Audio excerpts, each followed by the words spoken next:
Well, let's bring you the latest now from Gambia. Reports coming in indicate that the National Assembly there has now approved a motion declaring a state of public emergency effective immediately. The move comes barely a day to the anticipated inauguration of President-elect Adama Barrow. Now, earlier, the ministers of Finance, Environment, Foreign Affairs and Trade have resigned from President Yahya Jammeh's government. Their departures follow that of the Communications Minister last week.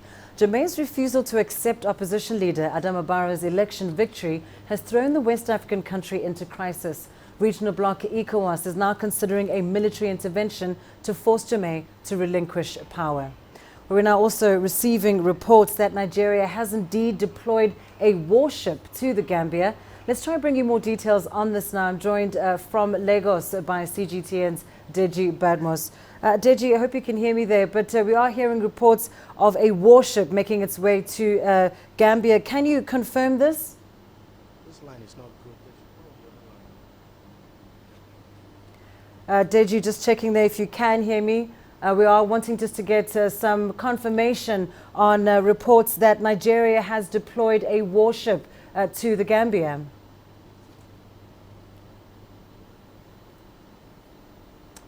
Well, Lindy, you're breaking up, but if I can get you correctly, you wanted to know if there's been official confirmation. Well, what I can tell you is that the army has now confirmed that indeed the incident happened and that it was an error. The spokesperson of the Nigerian military says what actually happened was that they got information that some remnants of Boko Haram elements were amassing somewhere in a local government area known as Kalabalge, and that what the commanding officer did was to summon, to deploy aircraft to that area as well as ground troops, and that the aircraft was supposed to provide cover for the ground troops, and that it was this aircraft that mistakenly dropped a bomb where this IDP camp is. So the military is confirming that it was a grave error and that it regrets it. No casualty figure has been given for now, but what the military is saying is that some people, of course, were wounded, among them soldiers and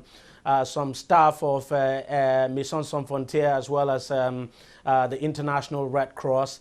But what we're gathering from other sources is that some people may have died. What we have now, it's the number of casualties is true, but there's no official figure coming from the government yet. But of course, as I said, the military has confirmed that this was a grave error and that it's something that should not have happened. It was just a mistake.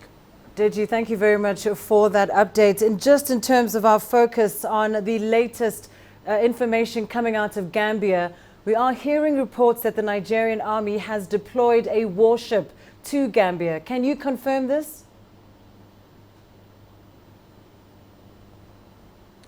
Well, the military has not been saying much about what it plans to do in the Gambia. Just last week, it came true that the Nigerian army may have been preparing a battalion for the assignment in the Gambia, but then the spokesperson of the military as well as the chief of army staff came out to deny that. What I think is happening is that the military is keeping its plans close to its chest. It is not disclosing anything. There's every possibility that that has happened because, of course, we know that the inauguration of the president-elect of the Gambia is supposed to be taking place on Wednesday. I mean, President Jammeh's tenure is supposed to end on Wednesday, and so far he has refused to step down. And we know that the militaries of these various ECOWAS countries now have been making preparation just in case force is required to get Jammeh out of the way. But for now, nothing has been confirmed. But that does not rule out the possibility that something is happening behind the scene and that preparation will be in top gear just in case military action is required to get Jammeh out of the way.